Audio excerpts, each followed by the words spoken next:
All right, good afternoon to those of you on the East Coast. Good morning to those of you on the West Coast. So welcome to This Week in Pop Culture, the show in which we bring you up to speed on the goings on in the world of pop culture in the last said week, whether we're talking about film and TV, whether we're talking about sports, daily news, entertainment business, theater news, music news, and the like.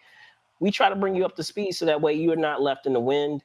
I'm your host, Brandon Choi, host and co-creator of Movers and Shakers Unlimited. And of course, I'm not going to be alone in talking about today's topics. So without further ado, I want to welcome my co-host, Mr. Spillman Trueheart, aka Spills. What's going on, sir? What's up, ladies and gentlemen? On a sweltering Sunday. Oh my gosh, it's hot out Right? there.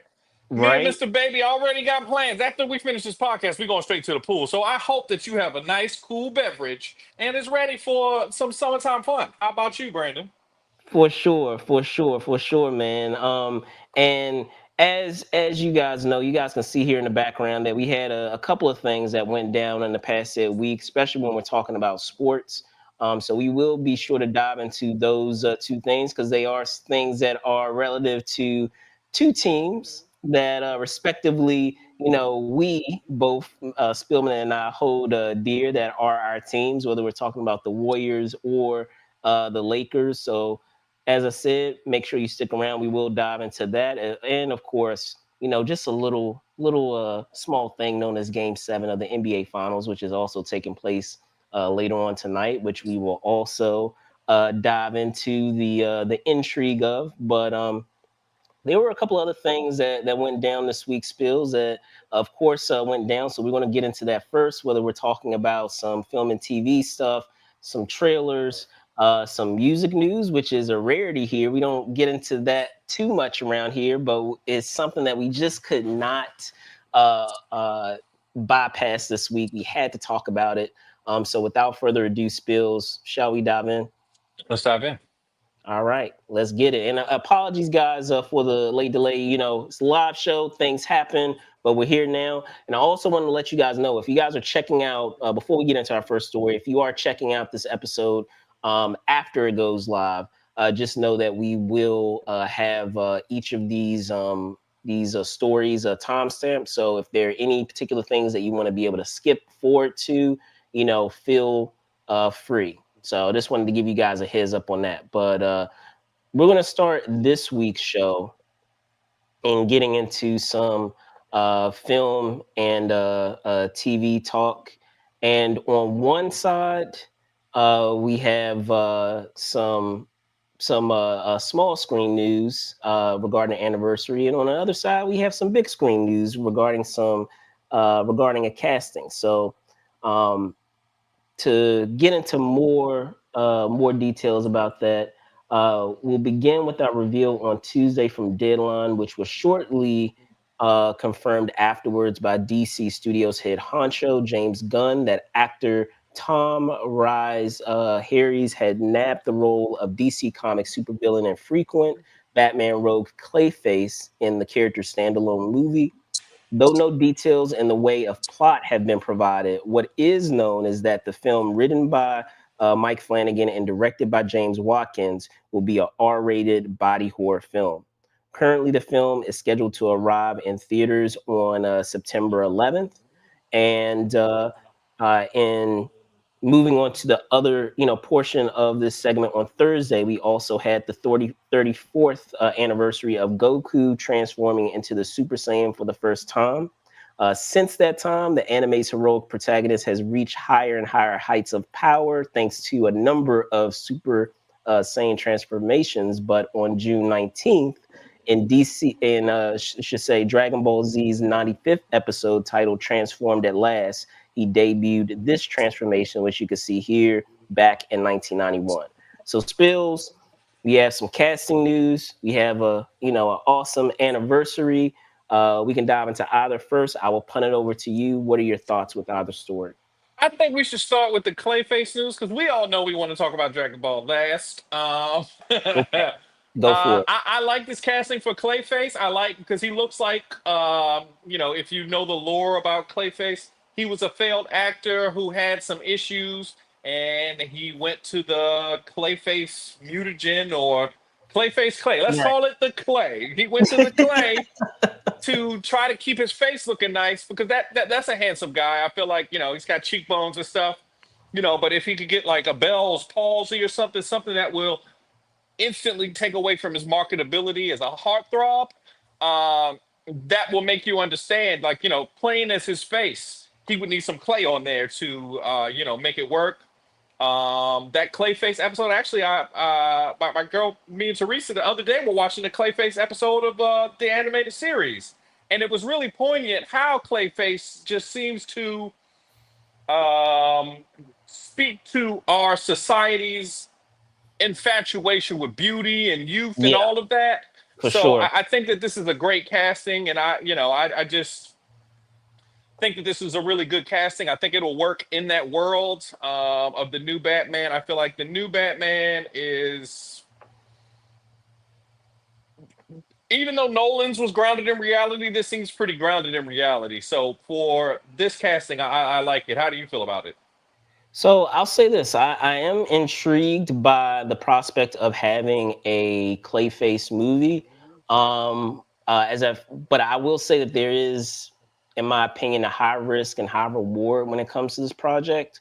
I do like the prospect of Mike Flanagan writing this film.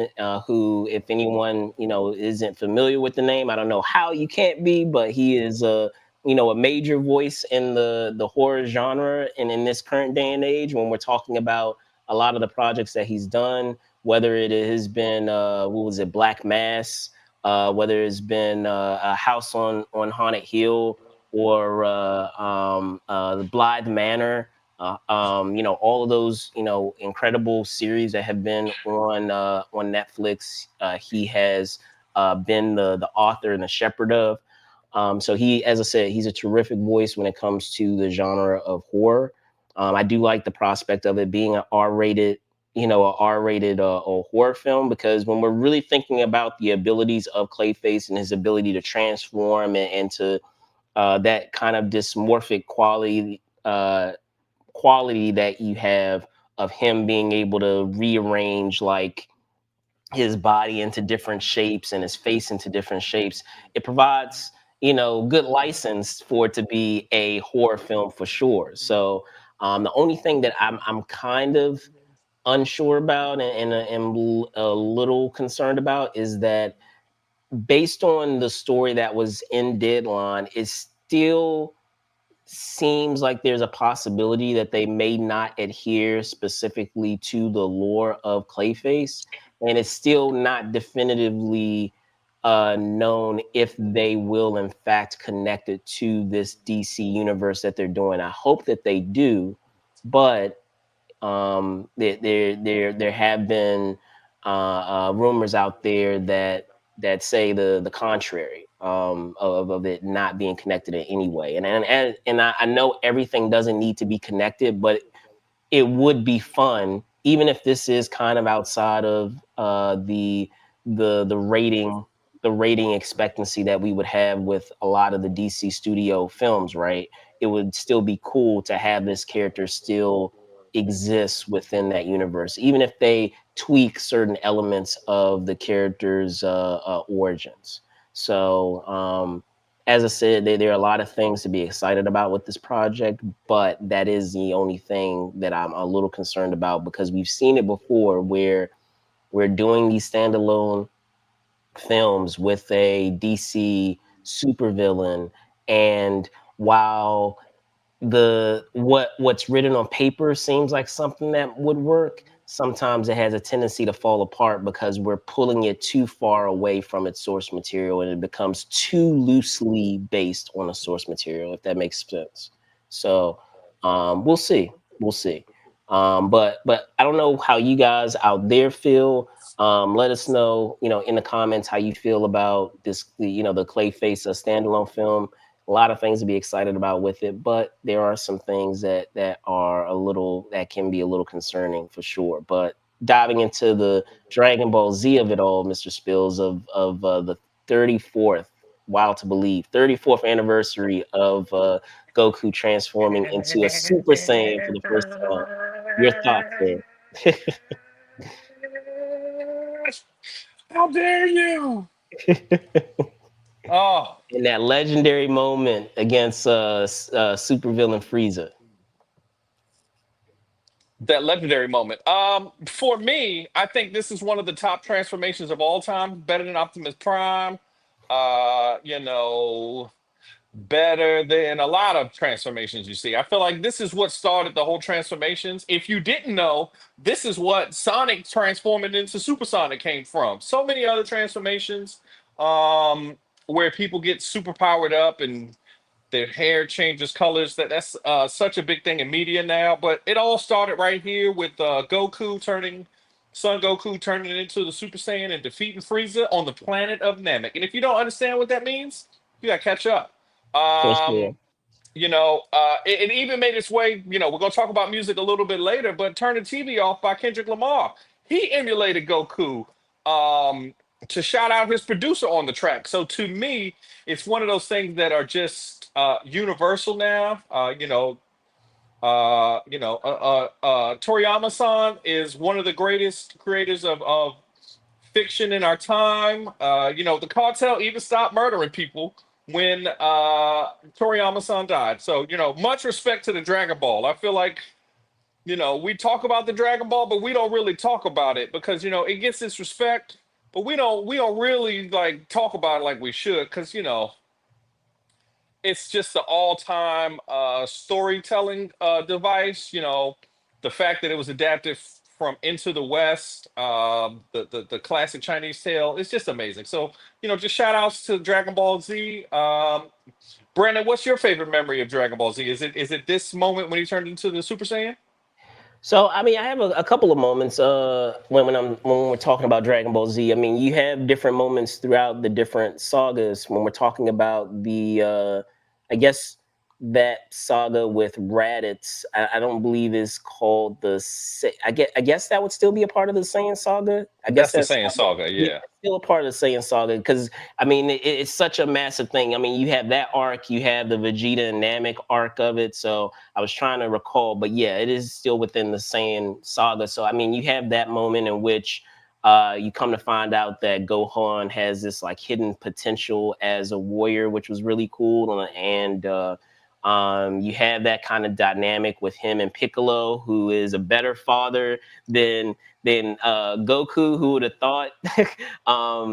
In terms of the paternal relationship that he has with Gohan, which is kind of crazy to think about because Piccolo was a villain of Goku's. So I mean, just in general, is that show in and of itself, as much as I kind of clown on a lot of the things that are tropes of that show of them stalling on episodes with dialogue and padding episodes with with dialogue, as much as I harp and kind of clown on the show about that, and many others clown about the show about that, there are so many things about the show that are iconic, where you have incredible character arcs where with villains, with heroes, villains that start off as villains and somehow become anti-heroes. So there's so many things to be able to take away from that show in terms of its themes of perseverance, where there seem to be insurmountable odds in terms of what the heroes are facing a lot of times, and they somehow still pull it through based on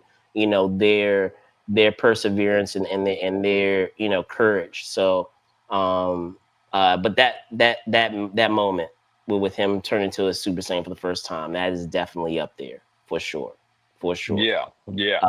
But what about you guys out there? What and talking about our film and TV talk segment, what do you feel about, again, about the Clayface movie? What do you feel about the anniversary of of Goku turning into a Super Saiyan for the first time, let us know in the comments. But that's going to do it for what we had with our segment with film and TV. We're going to dive into our trailer alley of talking about a an interesting film that is that dropped a trailer this week, and that is of course with the Toxic Avenger. Um, Starring Kevin Bacon, Elijah Wood, Taylor Page, Jacob Tremblay, Jane Levy, and Peter Dinklage, of course, in the title role. The film, which is based on Lloyd Kaufman's film of the same name, follows downtrodden janitor Winston Goose, who, after a horrific toxic accident, gets transformed into the title character. Pitted against corrupt forces who threaten his son, friends, and community, it is up to Toxie to stop them. Written and directed by Mac and Blair, the film is set to bring mayhem on August 29th. Spill your thoughts on the trailer. Okay, ladies and gentlemen. So I saw this trailer. I came in it completely blind. When it first came on, I was like, I think I recognize that voice. Then I seen our boy, your friend, one of our favorite actors right now, Peter Dinklage. And I was like, wait, is Peter Dinklage the main character of the Toxic Avenger? And then I was like, wait, they gonna make him tall when he gets superpowers? That's kind of messed up. I feel like Peter Dinklage be going for, little people to be proud. And sure enough, when he became the Toxic Avenger, he ain't get no bigger. He said, I'm still little, and I'm still gonna whoop up on y'all. So to me, this looks like an excellent movie. It's almost like one of those movies like Cocaine Bear and other movies that you just see to just zone out in the movie theater. So to me, it looked really good. The body horror of Toxic Avenger from the 80s is back. It's kind of crazy that they turned it into a children's TV show, if you remember. Do you remember the TV show? I do Um, remember. I that's do just remember. so incredible that they brought it back in this same vein. It's got some of the same non sequitiveness and zaniness of the original. So I think I like it. How do you feel about it, Brandon?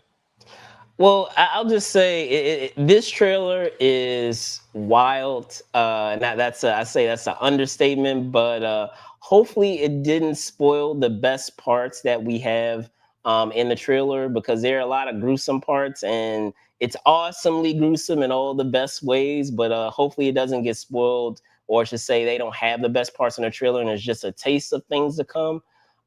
Because if that is the case, and it's just a taste of things to come, then I feel we're definitely in for a treat for sure. And as I said, incredible cast. Kevin Bacon, Elijah Wood is like unrecognizable, like in this from what we see in this trailer. So I'm curious to see how that all plays out. But how about you guys out there? How do you feel about us, or to say, how do you feel about the Toxic Avenger getting reimagined and being brought to the big screen? Let us know your thoughts down below in the comments.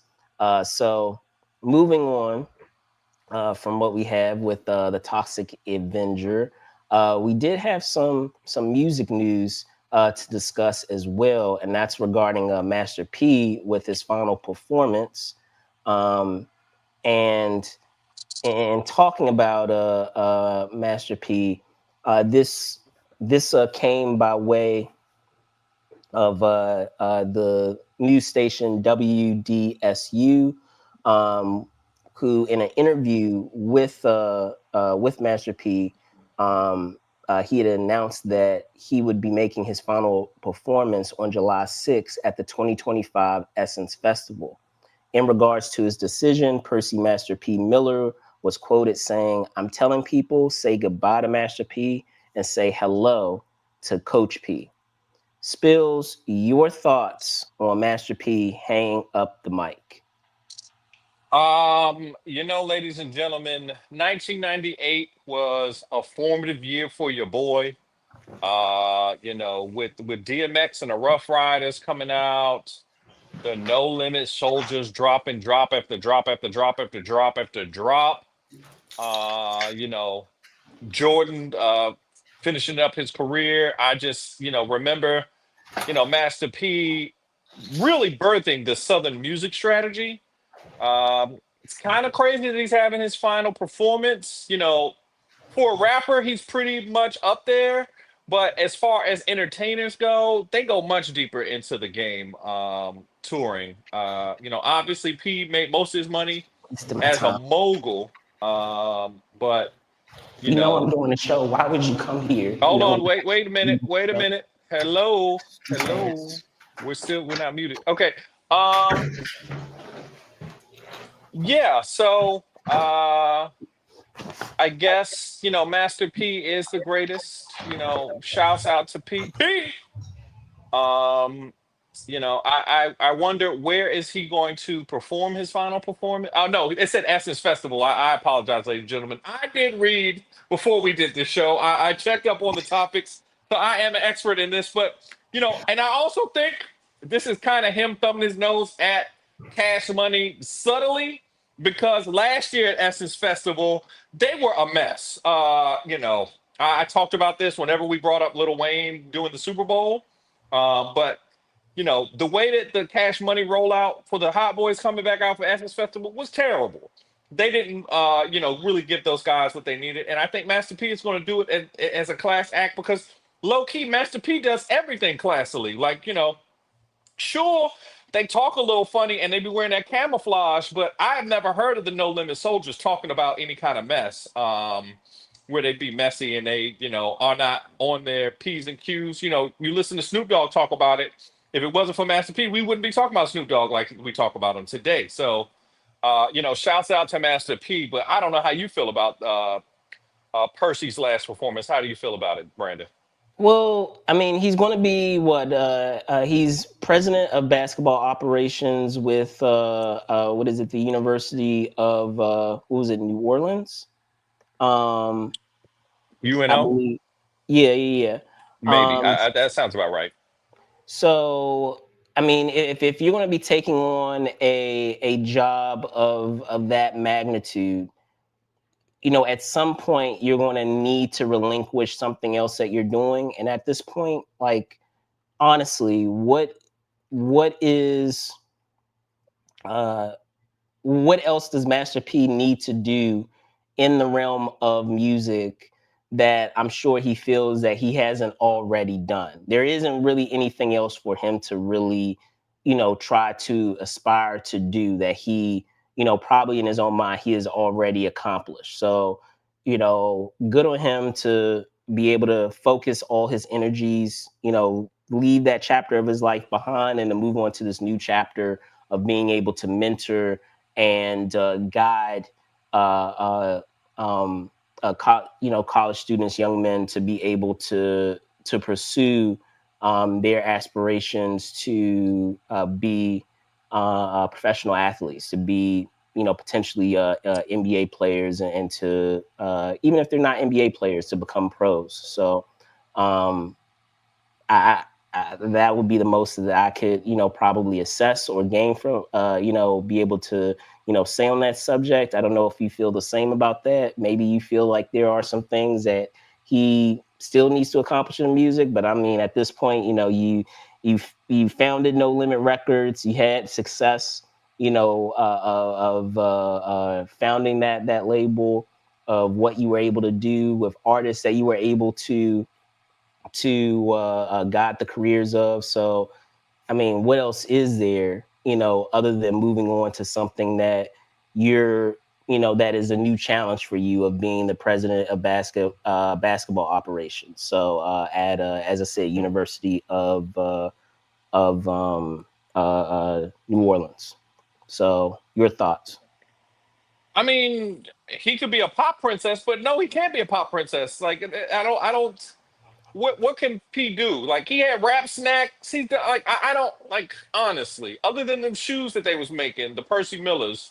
Like, what has Master P done wrong in anything? Like, he's been so successful with everything else, and like, Yeah. he's shown us, how to have self respect for yourself and use these industries for what they're supposed to be used for. Like, you know.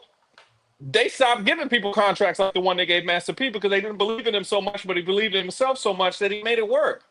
For him to have that Universal deal, they were printing money over there. Them No Limit Soldiers was printing money. So to me, I don't feel like there's anything else he needs to do. Maybe he's just tired of the rigmarole. I can imagine, he don't need no money from nobody. I haven't heard anybody complain about the money that he owes them. Like, which is often the story with music business people. Usually it's funny money and they sign people to contracts and stuff. I heard when Snoop Dogg got signed to them, they just gave Snoop a house. They didn't put it on his advance or anything, but they made sure that he was doing good when he needed to do good. So to me, I think that he's one of the greats in the music industry.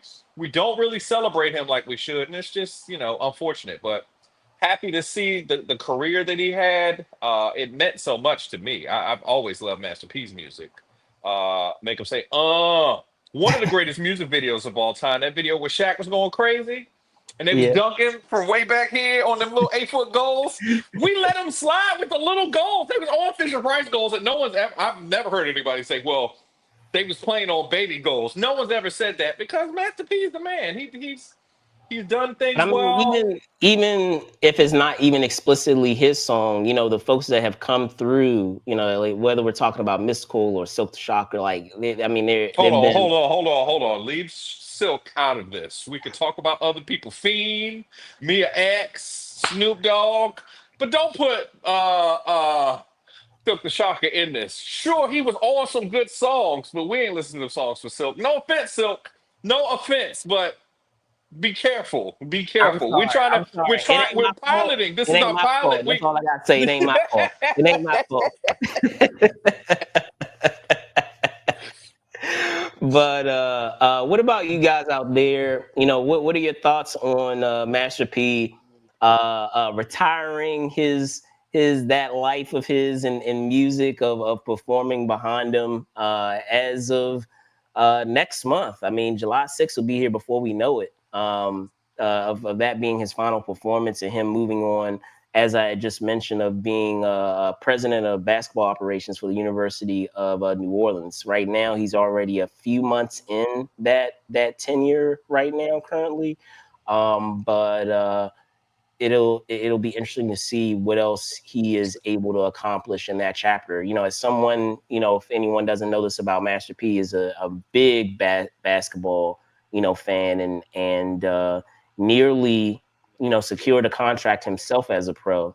Oh Because yeah, that's the other he was thing. that We capable. hey, We he don't didn't talk even about mess that. up at bat. Hey, they said we can't sign you because there's gonna be too much other stuff going on. Not because you're not good enough, Master P, because he was whooping up on them boys. Because that's the So other thing we don't talk about. Because if I was an NBA player and some rapper was out there on the team and he was about to get on me, I would not let him get the ball. I wouldn't let him get no right, rebounds, no nothing. right, Because I'm not letting no rapper outshine me in basketball. And I tell people that's how I pay my bills. right, Vince right, Carter right. even said, "Yo, he was on the team. He was on the team." But they said, P, you say too much crazy stuff in your song, so we can't. We don't want the crowd saying, every time you get the ball." So that's just crazy, man. But yeah, as I said, let us know in the comments what your thoughts on this new chapter for Master P. Congratulations to him of being able to play a role, as I said, in shaping the lives of future athletes and potentially helping them to secure the dream that at one point he had for himself. But now we're going to dive into our main topic, which you saw there in the background. And as you know, whenever we have our main topic story, we always have that as the background of our This Week in Pop Culture episode. And that is surrounding a couple of things. So this is actually, as I said, pertaining to two teams, the Warriors and the Lakers, respectively. On Wednesday, via Shams Charania, it was revealed that the Buss family had entered an agreement to sell a majority ownership of the Lakers to TWG Global CEO and Chairman Mark Walter. Meanwhile, on Thursday, it was revealed by the Warriors that Nicholas Kerr would be joining his father, Steve Kerr, as the newest member of the Golden State Warriors NBA coaching staff. This came after Nicholas spent the past 2 seasons as the head coach of the Santa Cruz Warriors in the G League. So, Spills, your thoughts on either story with your Lakers or my Warriors? Okay, we can start off with your Warriors. Because you see what it is, ladies and gentlemen. You see what it is right here on my scroll. You see what it is right there. You see it? I'm fighting with a child. Get out of here, child. All right. Yeah, sorry, guys. Get out of here. Get out of here. Hello, You gotta go. Spills Jr. Hello, Yeah. Spills All Jr. right. I apologize, ladies and gentlemen. I apologize. That's a viral All moment. good. Great. All good. Yeah. All right. You know, uh, it's funny. I don't hear nobody talking about nepotism or does he Oh, we're gonna deserve get this there. We're gonna get there. job? We're gonna get Does he there. Don't deserve worry. this job? I ain't never seen him coach nobody. I've just heard of this person being a punchline. Like, why did you name your child that, Stephen? But, we don't want to talk about that because this is a family show, ladies and gentlemen. But I think Wow. what is his job title supposed to be? I think he's supposed to be like player personnel or something. I don't Yeah, know. yeah. I mean, they do. As I said, that he's going to be a part of the coaching staff with that franchise, and I mean, he does have prior coaching experience. Unlike someone that I know that doesn't have any or should say, prior to this first year, didn't have any coaching experience as a pro. He at least was able to get some years of experience under his belt. But I will say this, Spills, good on Steve Kerr that he was able to make the most out of the situation and to get his son, Get his son a job somewhere that get he his son a works. job. Oh, Because okay, okay, yeah, yeah. Get your it son a does job. for me. I'm gonna be Yeah. objective. It feels like nepotism to me until proven otherwise. So Uh-huh. But I don't see the internet complaining about Nick Kerr getting a job. I ain't never I unlike haven't some even coaches, at unlike least the some boy that coaches that we, don't have any pro experience prior to this first year. So yeah, at least we you seen Bronny actually play basketball. I ain't never seen Nick blow a whistle. I don't even know if if you put a bunch of them in front of him, he wouldn't even know like, oh, that's a whistle right there. I don't know. I right. don't know. So this is the hypocrisy we were talking about when y'all was talking about Bronny because Goat James got him in there. The Goat got him in there to the greatest franchise in sports history. Mm. Yeah, yeah. Talking about something. Well, Bronny can't play because Bronny he got drafted 55th, and that's just a steal. They just stealed him. Like you knew who the 55th pick was ever. No one complained about Nick Kerr getting a job. It's terrible. You see the two faced in this? Two faced it. Talk out Hey, both sides of your mouth. he's not hopping on as head coach He's of taking the somebody's team. coaching job, Brandon. Somebody who's an actual coach can have that job, right? But he's a You don't coach. think UCLA's head He coach? didn't come He's off a the coach. street. He didn't come How is off he a the coach? street. How is he a coach? Where did he coach at? G League. Just a Yeah, level okay, below the sure, NBA. sure. So I Terrible, mean, ladies and gentlemen. while like I said, while objectively I will say it feels like nepotism, one thing that I can at least say, he's been a coach at another level other than grade school level for his kids. I can at least say that.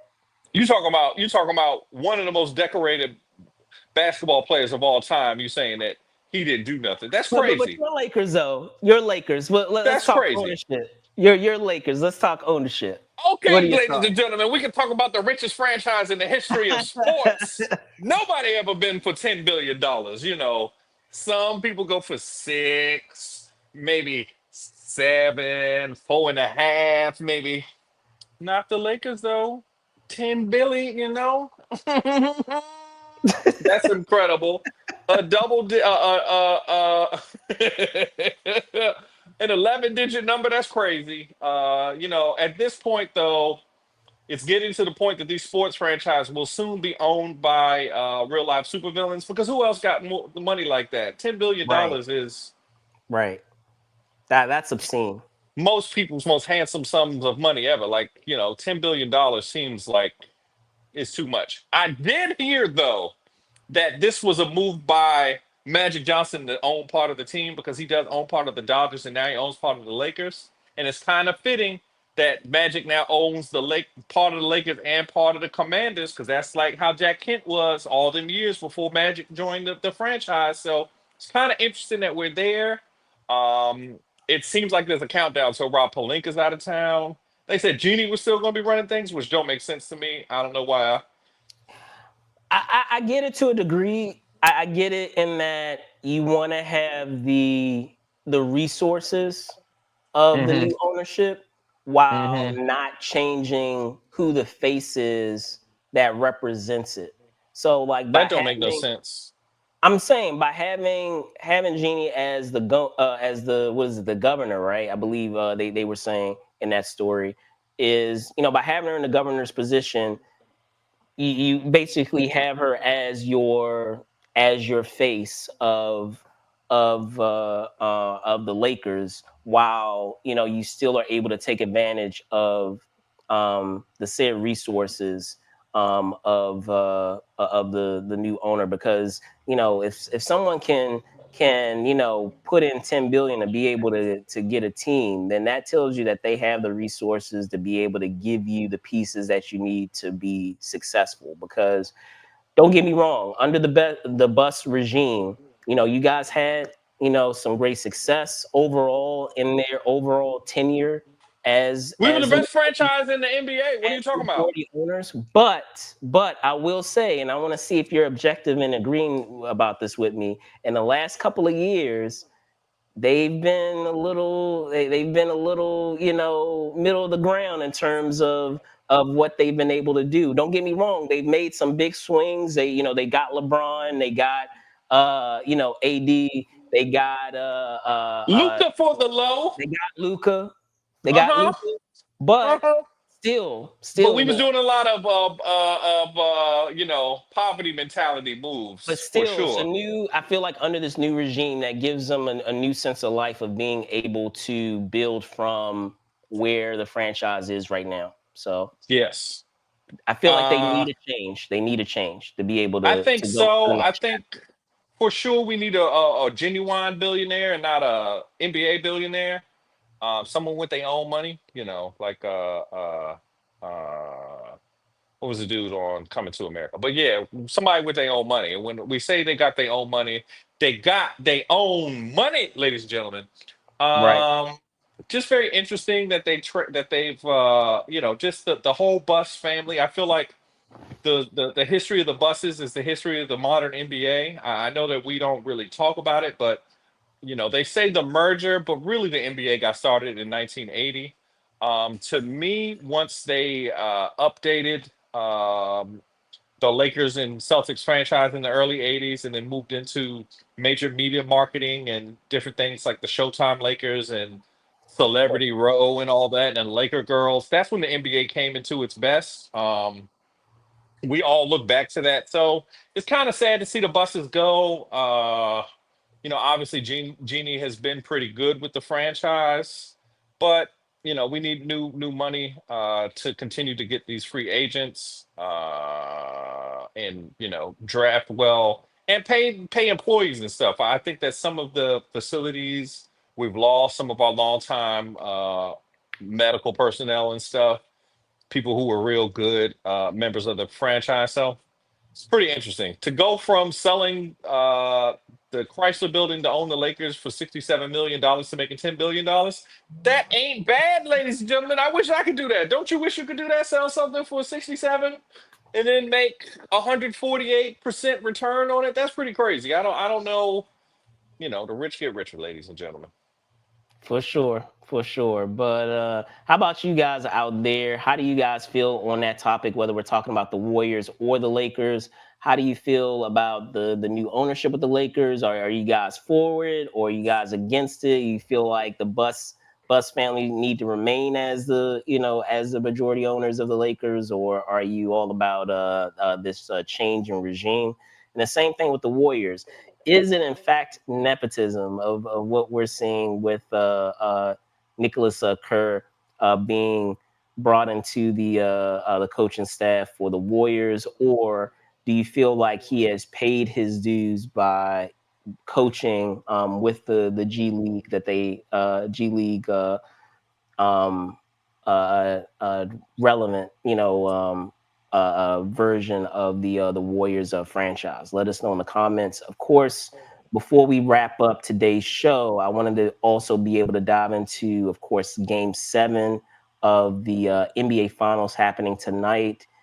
A game that I never thought we would reach in this series. Neither of I us. don't I thought think it was any Thunder of in us thought we six. would You get thought this it was going to be far. a sweep. You thought it was going to be a No, I sweep. thought not. Let me be correct you. I didn't Gentlemen say it was sweep. going to be a sweep. I said a gentleman's sweep. I still gave them one at least one game. I'm like, you gave them 2 games. So to your I gave credit, him you two. gave them two games. I thought it was going to be So over last game six, but the Thunder bit down like dogs, ladies and gentlemen. They laid in the street like a dog. So to me, I think that this, just to snatch it from you for a second, I think the Pacers are going to win this game seven. Siakam rolling his eyes back in his head and doing the whole thing, like summoning the basketball gods. I think that they got it. If I seen a dude do that and then dunk on my best defender and not get the and one, they didn't give him the and one because it was coming to the end of the half and they was already up 20, so the ref just swallowed his whistle. But that was one of the greatest dunks I've seen in NBA Finals history. So chest to chest, and then to have Tyrese get that little steal, scoop scoop with the bad wheel. Hit him with the no. Oh my gosh, ladies and gentlemen. I think that the Thunder are in for a world of pain. Um, this may be one of the biggest upsets since so you have them. uh, Oh, I you about think to the say? Pacers are going to win it. Since I see where you're going with the this. King LeBron James summited the mountaintop, ladies and gentlemen, and beat the greatest team, regular season team in NBA history Oh no, to you see be how you down corrected three that to was regular one. team, right? Regular season. I said regular You try to season. I you said try to regular backtrack, bro. season. I said You see regular that? season. The You see that? greatest regular You tried season to team fix in it real NBA quick. history. Regular season.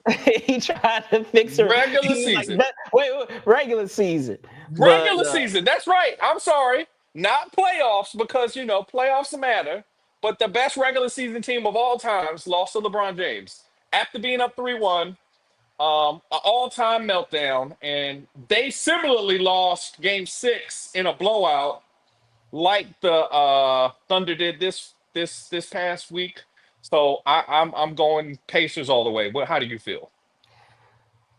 I don't know. I'm at a loss, man, because as I said, I had this going as a gentleman's sweep. But in talking about them getting securing more than one win, and when they actually had the series lead at the time, I think it was after following Game 3, they had taken a 2-1 series lead. I had to start considering, maybe history has other plans of what's going to happen with this Pacers team, but I still have faith in the Thunder to pull it out. I think that they just took their foot off the gas in Game 6. They were probably too comfortable, like, oh, this is going to be the game that that we're going to be celebrating, and instead of focusing in on finishing off Game 6, they took their foot off the gas, and you can't do that when we're talking about the stakes of the finals. We lost Spillman for a moment there, but yeah, when we're talking about the stakes that you're dealing with when it comes to the NBA finals, you have to be focused on getting those wins and celebrating later. You can't rest on your laurels and say, oh, we can disengage and make sure that we are you know that we have this game in the bag, because the Pacers have shown time and time again their resilience, and you can't give them any leeway for them to believe that they can, that they're able to win that game. Because if you do, you're going to put yourself at a disadvantage. So um, I do have them pulling out this game 7. Um, and I think the fact that they lost the prior game is just because they took their foot off the gas, and weren't focused on getting that win. They were probably in their minds already celebrating, oh, we're going to do this, and this, and winning this game, versus focusing on the game itself. So, but we will see. We will see tonight. With that being said, we're gonna wrap it up here at this week in pop culture, and give a shout out to Ray. Hello, Ray. Good to What's see up, Ray? you. But yeah, that's gonna wrap it up here at this week in pop culture. I'm gonna punt it over to you, Spills. Can you tell folks where they can find you? All right, ladies and gentlemen, just want to do a special shout out to my niece Robin. You told me this weekend that you watched the show. Thanks for supporting us. I didn't even know you watched the show. This is a surprise. So shout outs to you. Hopefully you see this and you can tell all your friends that I shouted you out on this illustrious podcast that millions of people watch every day because that's what happens. But you can catch me out on Instagram, Truly Spill. Just check me out and we can talk more about the show and how the Lakers are the greatest franchise in sports history, ladies and gentlemen. Back to you, Brandon.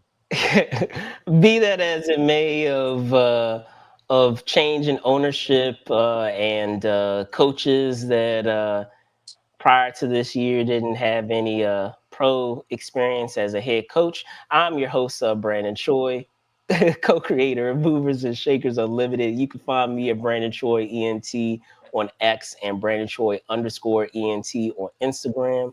That out of the way. Thank you guys so much for watching. Be safe out there, and see y'all soon. Peace, Peace. peace, peace, peace.